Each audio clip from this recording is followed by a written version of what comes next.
नमस्कार दोस्तों, जय हिंद, जय भारत। मेरा नाम है अभिषेक और आप देख रहे हैं हमारा यूट्यूब चैनल कीवर्ड एजुकेशन। आप सभी का स्वागत है आज के इस वीडियो में। दोस्तों, जैसा आप सब जानते हैं, हमारी साइंस की एक सीरीज चल रही थी। उसी सीरीज को आगे बढ़ाते हुए आज हम बात करेंगे पाचन तंत्र अर्थात डाइजेस्टिव सिस्टम के बारे में। तो बिना देर के शुरू करते हैं आज का ये वीडियो। ऐसे अंग जो भोजन पचाने में सहायता करते हैं उन्हें सामूहिक रूप से पाचन तंत्र कहते हैं। इनमें जटिल भोज सरल पदार्थों में टूट जाता है।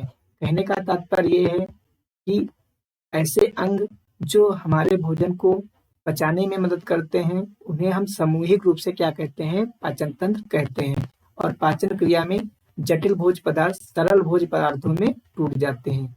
ये है हमारे जो मानव शरीर। और यहाँ से पाचन कहाँ से शुरू होता है? मुख से शुरू होता है और फिर छोटी ग्रास नली से होते हुए छोटी आंत बड़ी आंत से होते हुए फिर मलाशय में इकट्ठा होकर मलद्वार के द्वारा बाहर निकल जाता है।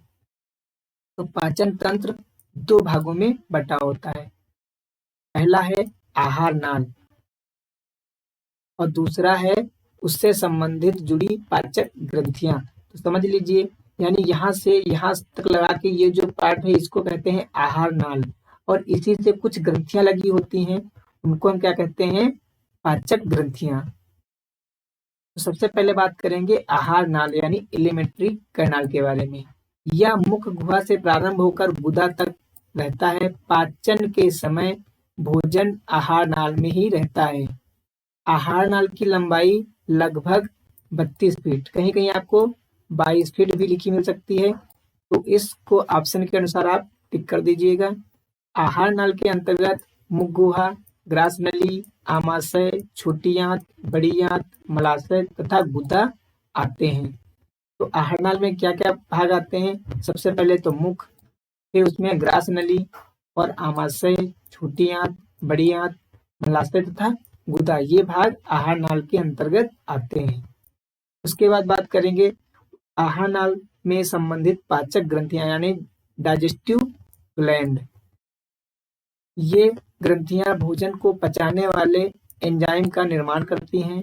इसके अंतर्गत लार ग्रंथि, यकृत, पित्ताशय तथा अग्नाशय आते हैं। तो आपसे पूछा जा सकता है कि डाइजेस्टिव ग्लैंड या पाचक ग्रंथियां कौन कौन सी हैं? तो लार की ग्रंथियां, यकृत, पित्ताशय और अग्नाशय ये हमारी पाचन ग्रंथियां हैं। पाचन की क्रिया मुख से प्रारंभ होती है। पाचन की क्रिया छोटी आंत में पूर्ण हो जाती है, बड़ी आंत में जल का अवशोषण होता है। तो इस पॉइंट को समझ लीजिए कि जो हमारे शरीर में पाचन होता है वो हमारे मुंह से ही शुरू हो जाता है। यानी जब हम खाना खाते हैं उसको छोटे छोटे टुकड़ों में चबाते हैं तो वहीं से उस भोजन का पाचन शुरू हो जाता है और छोटी आंत में संपूर्ण पाचन हो जाता है तथा बड़ी आंत में सिर्फ जल का अवशोषण होता है। उसके बाद बात करेंगे मुख गुहा, जिसको कहते हैं बक्कल कैविटी। पाचन मुख गुहा से प्रारंभ हो जाता है। मुख गुहा एक खाली जगह होता है। इसमें एक जीभ, 3 जोड़ा लार ग्रंथियां और 32 दांत पाए जाते हैं। यानी जो हमारा मुख है, जो माउथ कैविटी या बक्कल कैविटी है, उसमें एक जीभ होती है, 3 जोड़ा लार ग्रंथियां होती हैं तथा 32 दांत होते हैं। आगे बात करेंगे लार ग्रंथि यानी सलाइवरी ग्लैंड्स के बारे में। लार ग्रंथि से प्रतिदिन 1 से 1.5 लीटर लार का स्रावण होता है। यानी एक क्वेश्चन आपसे पूछा जाता है कि एक स्वस्थ व्यक्ति एक दिन में कितनी लार स्रावित करता है? तो 1 से 1.5 लीटर। लार ग्रंथि से लाइसोजाइम, टाइलिन, डायस्टेज, म्यूलिन नामक एंजाइम निकलते हैं। इसमें सर्वाधिक मात्रा टाइलिन की होती है। यानी जो लार ग्रंथियों में कौन कौन से एंजाइम पाए जाते हैं? लाइसोजाइम पाया जाता है, टाइलिन, डाइजेस्ट और म्यूलिन एंजाइम पाए जाते हैं। इसमें सबसे ज्यादा मात्रा किसकी होती है? टाइलिन की होती है। लाइसोजाइम एंजाइम कीटाणुओं को मार देता है। तो जो लाइसोजाइम एंजाइम है ये कीटाणुओं को मारने का काम करता है। टाइलिन तथा डायस्टेज एंजाइम स्टार्च यानी मंड को शर्करा कार्बोहाइड्रेट में बदल देता है। इस पॉइंट को आप समझ लीजिए कि जो डायस्टेज एंजाइम होता है ये क्या करता है? जो टाइलिन एंजाइम होता है, इन दोनों का काम होता है कि जब हम कोई चीज खाते हैं तो उसको स्टार्च यानी स्टार्च जब हम खाते हैं तो उसको किसमें बदल देता है, शर्करा में या कार्बोहाइड्रेट में चेंज कर देता है। इसीलिए हम जब रोटी का टुकड़ा मुंह में रखते हैं, इसको चबाते हैं, तो कुछ समय बाद रोटी हमको मीठी मीठी सी लगने लगती है। वो टालिन और डाइस्टेज एंजाइम के कारण ही होता है। म्यूलिन एंजाइम भोजन को चिपचिपा या लसलसा बना देता है, जिससे उसे निगलने में आसानी होती है। जो म्यूलिन एंजाइम होता है यह भोजन को लसलसा बना देता है। लार ग्रंथि 3 जोड़ी होती हैं। तो लार ग्रंथियां कितनी होती हैं? 3 जोड़ी होती हैं। इसमें सबसे बड़ी लार ग्रंथियां पैरोटिड लार ग्रंथियां होती हैं। पैरोटिड, उसके बाद सबमैंडिबुलर, उसके बाद सबलिंगुअल। जब पैरोटिड ग्रंथि लार ग्रंथि विषाणु द्वारा संकीर्ण हो जाती है तो उसमें सूजन आ जाती है, जिसे गलसुआ कहते हैं। तो ये पॉइंट आप नोट डाउन कर लीजिएगा कि अगर आपसे पूछ लिया जाए कि गलसुआ यानी मम्स किसके कारण होता है, तो विषाणु के द्वारा होता है। और कहाँ होता है? लार ग्रंथियों में होता है, इसलिए लार ग्रंथियों में सूजन आ जाती है। यहाँ पर एक रिमार्क करके दिया गया है, सांप में पैरोटिड ग्रंथि पॉइजन ग्लैंड यानी जहर की थैली का कार्य करती है। जो सांप होता है उसकी जो पॉइजन ग्लैंड होती है वो कौन सी होती है? पैरोटिड लार ग्रंथियां ही होती हैं। आगे देखते हैं टीथ। टीथ को बोलते हैं दांत। दांतों का अध्ययन ओडोंटोलॉजी कहलाता है।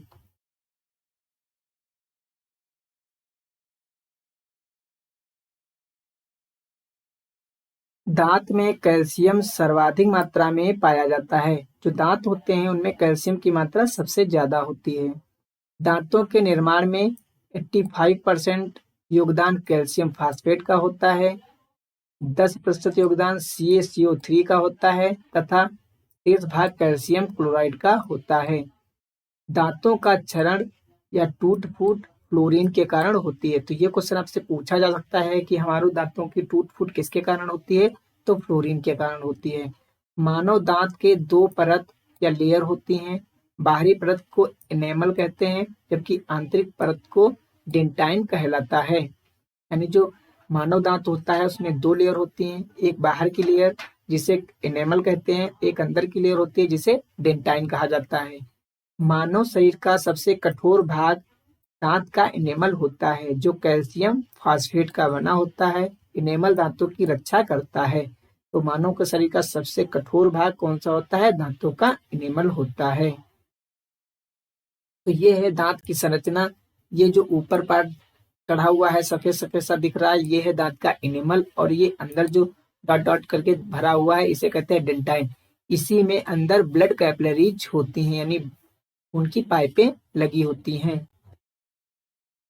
आगे बात करेंगे डायोफायोडोंट। तो ये क्या होता है? इसे कहते हैं द्विबार दंती। वैसे दांत जो जीवन में 2 बार आते हैं उन्हें डायोफायोडोंट कहते हैं। जैसे दूध के दांत जिनकी संख्या 20 होती है। यानी जो मानव शरीर होता है, हम लोगों में क्या होता है कि दांत 2 बार निकलते हैं। पहले निकलते हैं वो दूध के दांत होते हैं, वो टूट जाते हैं, उसके बाद दोबारा फिर से आते हैं। ठीक है, वो परमानेंट टीथ होते हैं, परमानेंट दांत। फिर है मोनोफायोडोंट।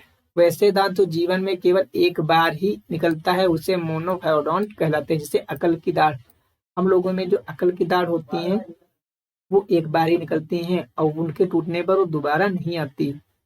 मानव के दांत 4 प्रकार के होते हैं। जो मनुष्य होता है उसमें 4 प्रकार के दांत पाए जाते हैं। पहला है इंसाइजर, इसको आई से रिप्रेजेंट करते हैं। दूसरा है कैनाइन, फिर है प्रीमोलर और है मोलर। ये है एक मानव का जबड़ा, इसमें आप सारे दांत देख सकते हो।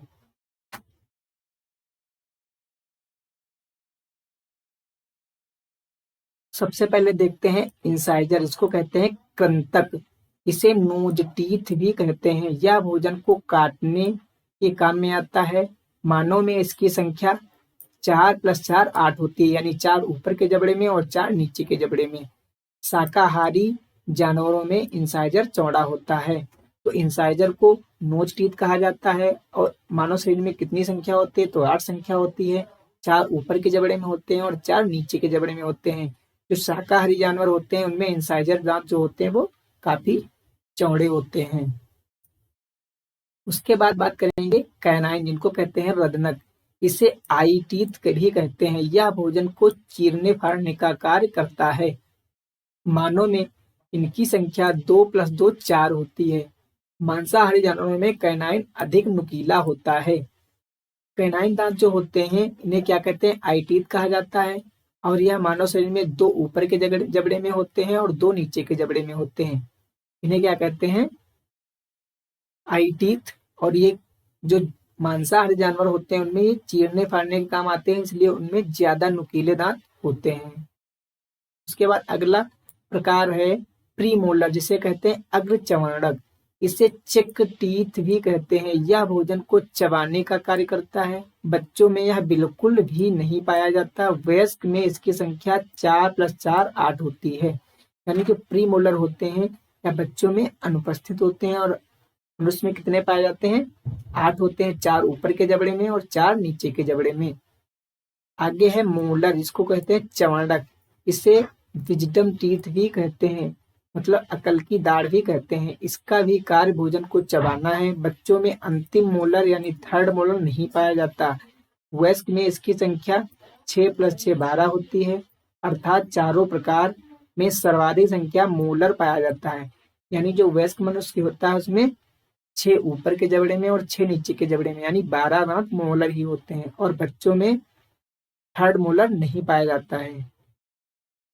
आगे रिमार्क करके दिया हुआ, बच्चों में प्रीमोलर का पूर्णतया अभाव होता है तथा अंतिम मोलर नहीं पाया जाता है। तो जो बच्चे होते हैं उनमें प्रीमोलर यानी अग्रचर्वणक नहीं होते हैं, और जो मोलर होते हैं उसमें भी जो थर्ड मोलर होता है वो नहीं होता है। तो ये है एक जबड़े का पूरा चित्र। इनसे आप देख ले, सामने के दांत जो हैं इन्हें कहते हैं इंसाइजर, उसके पड़ोस में है ये कैनाइन, और फिर प्रीमोलर और मोलर।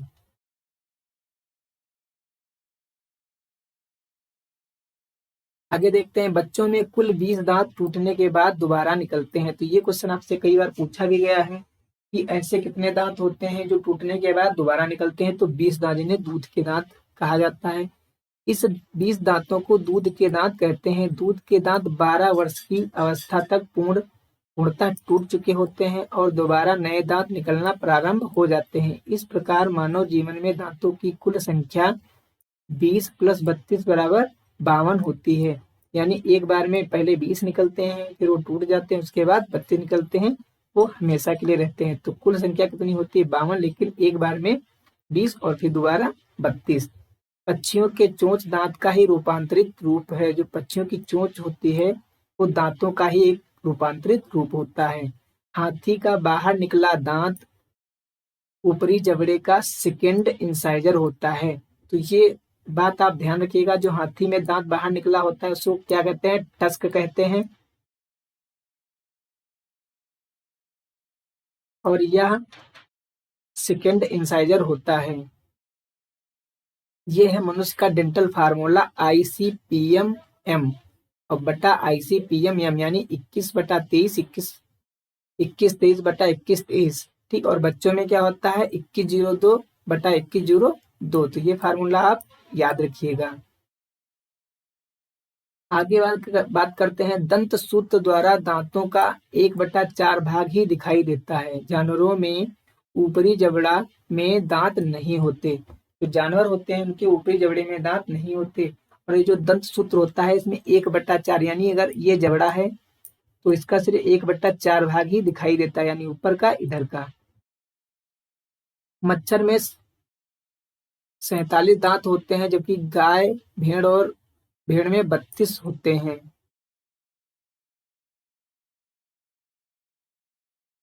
आगे बात करेंगे ग्रास नली के बारे में। ग्रास नली को ईसोफेगस कहा जाता है। यह मुख्य गुहा को आमाशय से जोड़ने का कार्य करती है। तो मुख्य गुहा को आमाशय से जोड़ने वाली नली को क्या कहते हैं, ग्रास नली या ईसोफेगस कहते हैं। यह नली के समान होती है। इसमें कोई भी पाचन प्रक्रिया नहीं होती है। तो ये क्वेश्चन आपसे पूछा जा सकता है कि वह पाचक अंग जिसमें कोई भी पाचन क्रिया नहीं होती है। तो ग्रास नली या ईसोफेगस में कोई भी पाचन क्रिया नहीं होती है। आमाशय या पेट, इसको स्टमक बोलते हैं। यह थैलीनुमा आकृत होती है जो भोजन को संग्रहित करने तथा पचाने दोनों का कार्य करती है। यह भोजन को लगभग 4 घंटे रोककर रखता है। यानी आमाशय जो होता है इसमें भोजन कितने देर रुकता है, लगभग 4 घंटे रुकता है। और यह भोजन को संग्रहित करने और पचाने दोनों का कार्य करती है।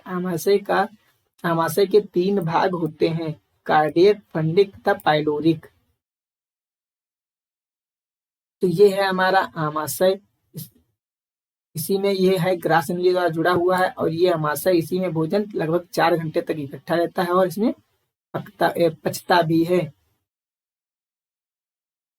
कार्डियक से HCl निकलता है जो टालिन के प्रभाव को समाप्त करता है और कीटाणुओं को मार देता है। यह भोजन को अम्लीय बना देता है और एंजाइम की क्रिया शक्ति को बढ़ा देता है। आपसे एक क्वेश्चन पूछा जा सकता है कि पेट में या स्टमक में भोजन का पीएच कितना होता है या कैसा, उसका स्वाद कैसा होता है? तो अम्लीय होता है। उसकी अवस्था कैसी होती है? अम्लीय अवस्था होती है, ठीक। और वो किसके कारण होती है? HCl के कारण होती है। फंडिक बीज का भाग होता है, इसमें कांटेनुमा रचना पाई जाती है जिसे रूजी कहते हैं। यह भोजन को रोक कर रखने का कार्य करता है। जब हम भोजन नहीं किए रहते हैं तो रूजी अपने स्थान पर खड़ा हो जाता है और चुभने होने लगती है। कभी कभी देखा होगा कि जब आप भोजन नहीं करते तो आपके पेट में हल्की दर्द सी महसूस होती है, वो किसके कारण होती है? तो फंडिक के कारण होती है। पाइलोरिक में जठर ग्रंथि पाई जाती है जिसमें जठर रस यानी गैस्ट्रिक जूस निकलता है। जब जठर ग्रंथि काम नहीं करती है तो उस रोग को गैस्ट्रिक कहते हैं। जठर रस में रेनिन तथा पेप्सिन पाया जाता है। तो जठर रस में कौन सा एंजाइम पाया जाता है? तो रेनिन और पेप्सिन एंजाइम पाया जाता है। रेनिन दूध को दही में बदल देता है, अर्थात दूध को पचाता है, या दूध में उपस्थित केसीन प्रोटीन को कैल्शियम पैराकेसिटेनेट में बदल देता है। पेप्सिन प्रोटीन को पचाता है। जो पेप्सिन होता है ये किसका पाचन करता है? प्रोटीन का पाचन करता है। जो रेनिन होता है ये दूध का पाचन करता है। यह प्रोटीन को पेप्टोन्स में बदल देता है। भोजन आमाशय के बाद छोटी आंत में जाता है। भोजन अब काइम के रूप में हो जाता है। काइम का मतलब होता है लुगदी के समान भोजन हो जाता है। आगे बात करेंगे छोटी आंत अथवा स्मॉल इंटेस्टाइन के बारे में। भोजन का पूर्ण पाचन छोटी आंत में ही होता है। छोटी आंत के 3 भाग होते हैं। कितने भाग होते हैं? 3 भाग होते हैं। पहला है डियोडनम जिसको पक्वाशय बोलते हैं, फिर दूसरा है जिजुनम जिसको जिजुनम बोलते हैं, फिर है इलियम। तो ये है छोटी आंत की संरचना। इसमें ये स्मॉल इंटेस्टाइन, ये वाला भाग जो कहलाता है ये क्या कहलाता है? ये डियोडनम कहलाता है। फिर बीच वाला पार्ट इसे जेजुनम कहते हैं और सबसे लास्ट वाला पार्ट जहां पर बड़ियां जुड़ती है उसे इलियम कहते हैं और यहीं पर इलियोसिकम वाल्व होता है। आगे बात करेंगे यकृत के बारे में जो कि एक पाचक ग्रंथि है। यह सबसे बड़ी ग्रंथि है।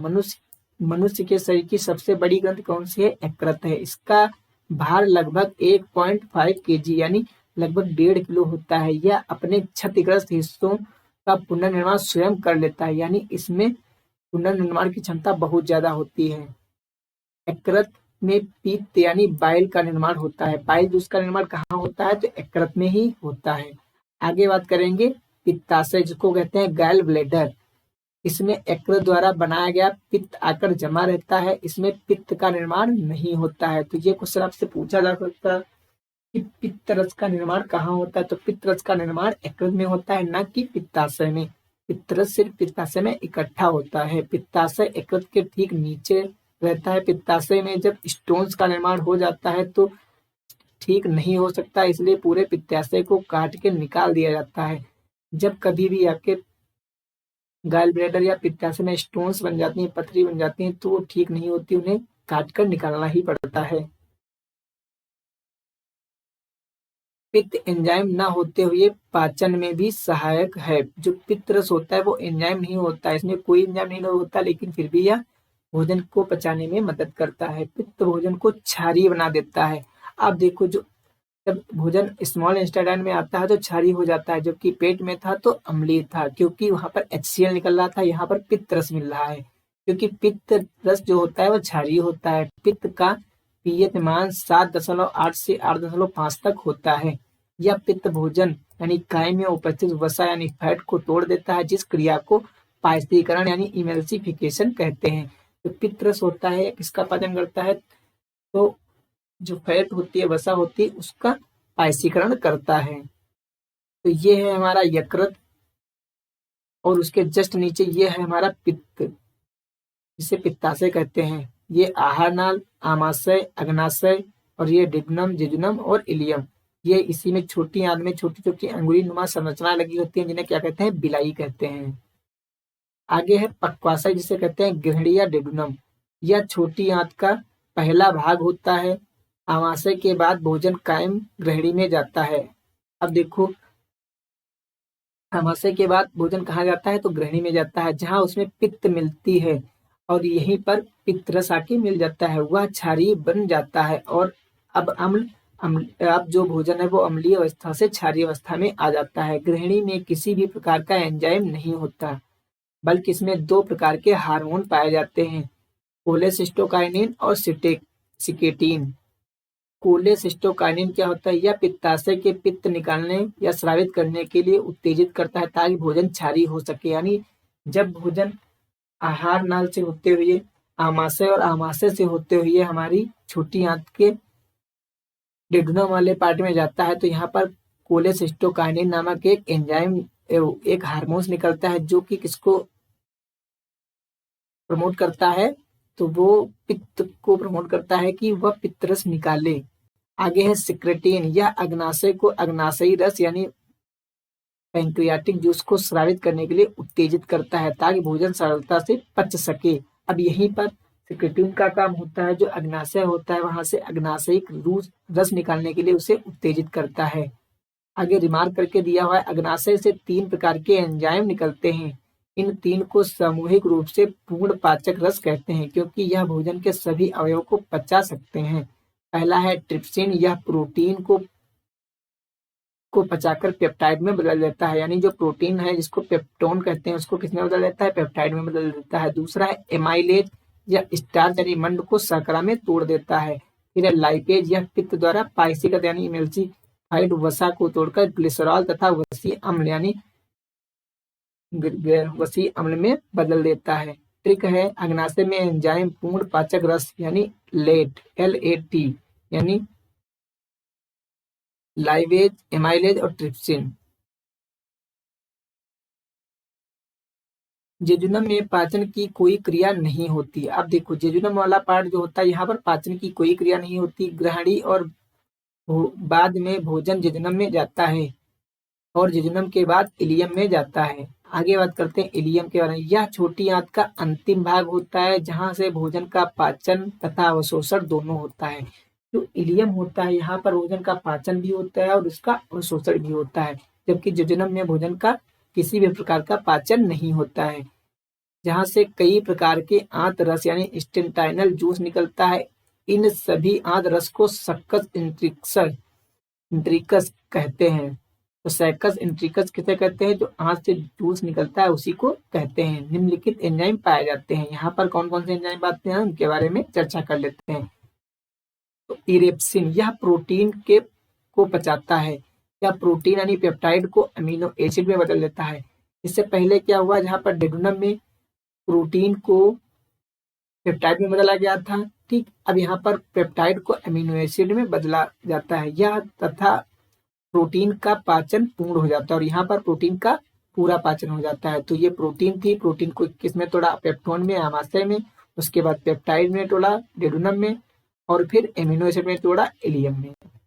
फिर है लाइपेज, यह वसा का पाचन करता है और वसा को ग्लिसरॉल तथा वसी अम्ल यानी फैटी एसिड में बदल देता है। अब देखो, यहाँ पर लाइपेज ने क्या किया, वसा को तोड़ा किसमें, ग्लिसरॉल में, और ग्लिसरॉल से फिर वसी अम्ल में। फिर है माल्टेज, यह माल्टोज को पचाता है। फिर है सुक्रेज, यह सुक्रोज यानी चीनी को पचाता है। फिर है लैक्टेज, यह लैक्टोज को पचाता है। यहाँ पर नोट दिया गया है, छोटी आंत का अंतिम भाग इलियम में अंगुली जैसी रचना पाई जाती है, जिसे विलाई कहते हैं। अभी हमने बात की थी कि जो छोटी आंत होती है उसमें उंगली जैसी संरचनाएं बहुत महीन महीन भुंगे जैसे पाए जाते हैं, उन्हीं को क्या कहते हैं, विलाई कहते हैं। और बिलाई अवशोषण यानी चूसने का कार्य करता है, और बिलाई क्या करता है, भोजन को अवशोषित करता है। भोजन के तुरंत बाद अधिक जल नहीं पीना चाहिए, क्योंकि यह एंजाइम को पतला कर देता है, जिससे पाचन नहीं हो पाता। तो भोजन करने के तुरंत बाद हमको अधिक पानी नहीं पीना चाहिए, क्योंकि इससे क्या होता है, हमारा पाचन ठीक ढंग से नहीं हो पाता है। भोजन करने के कुछ समय बाद हमें नींद आने लगती है, क्योंकि भोजन पचाने के लिए शरीर का अधिकांश रक्त आमाशय के मांसपेशियों में चला जाता है और मस्तिष्क में रक्त की कमी हो जाती है, जिस कारण नींद आने लगती है। छोटी आंत यानी इलियम से भोजन निकलता है तो वह काइल का रूप ले लेता है और बड़ी आंत में प्रवेश कर जाता है। इससे पहले भोजन क्या था? काइम था, अब काइल का रूप ले लेता है। बड़ी आंत। अब बात करते हैं लार्ज इंटेस्टाइन की। बड़ी आंत में भोजन का पाचन नहीं होता। इससे पहले भी हमने बात की थी, जो बड़ी आंत होती है उसमें भोजन का कोई पाचन नहीं होता।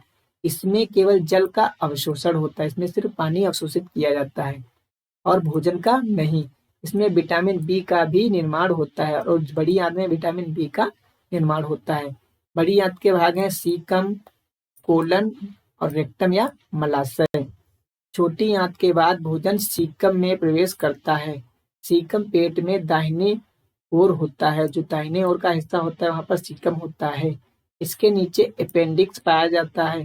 अपेंडिक्स हमारे शरीर में एक अवशोषी अंग के रूप में होता है। यह सेलुलोज को पचाता है या जानवरों का मुख्य अंग होता है, क्योंकि जो अपेंडिक्स है इसका हमारे शरीर में कोई रोल नहीं होता, लेकिन फिर भी यह एक अवशेषी अंग के रूप में पाया जाता है। लेकिन जानवरों में इसका मुख्य कार्य होता है, क्योंकि यह सेलुलोज का पाचन करता है और जानवर क्या खाते हैं? चारा खाते हैं और चारा में सबसे ज्यादा सेलुलोज ही पाया जाता है। रिमार्क, वैसे अंग जो अवशोषी अंग यानी वेस्टेज कहते हैं, जो शरीर में तो होता है किंतु काम नहीं करता। यानी अवशेषी अंग क्या होते हैं? तो ऐसे अंग जो हमारे शरीर में तो होते हैं लेकिन उनका कोई काम नहीं होता है, उन्हीं को क्या कहते हैं? अवशेषी अंग कहते हैं। जैसे अपेंडिक्स हो गया, थर्ड मोलर हो गया, प्रीमोलर और पिन्ना यानी कर्णपल्लव, त्वचा के बाल। अब जो पिन्ना होता है इनका भी कोई रोल नहीं होता। कर्ण और जो त्वचा के बाल होते हैं इनका भी हमारे शरीर में कोई रोल नहीं होता। जब कभी भोजन अपेंडिक्स में फंस जाता है तो उसे ऑपरेशन करके अपेंडिक्स पूरा काट दिया जाता है। सीकम के बाद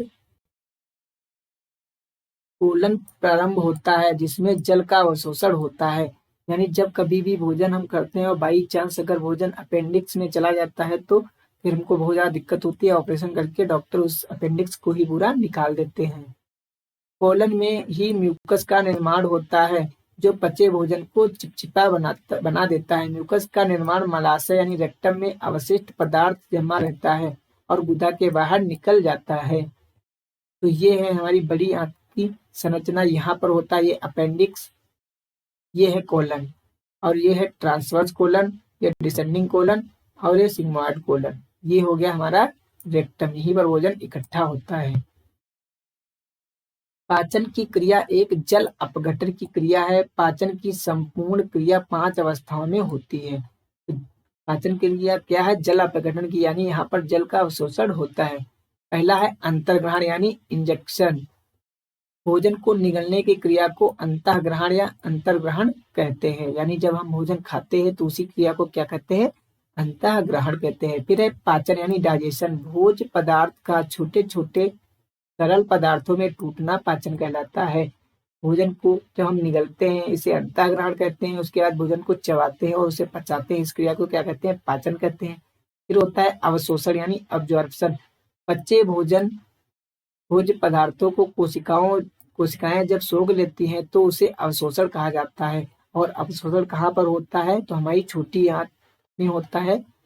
इसके द्वारा होता है, बिलाई के द्वारा होता है। फिर है स्वांगीकरण यानी एसिमिलेशन। पचे भोज पदार्थों से ऊर्जा प्राप्त करने की क्रिया को स्वांगीकरण कहते हैं।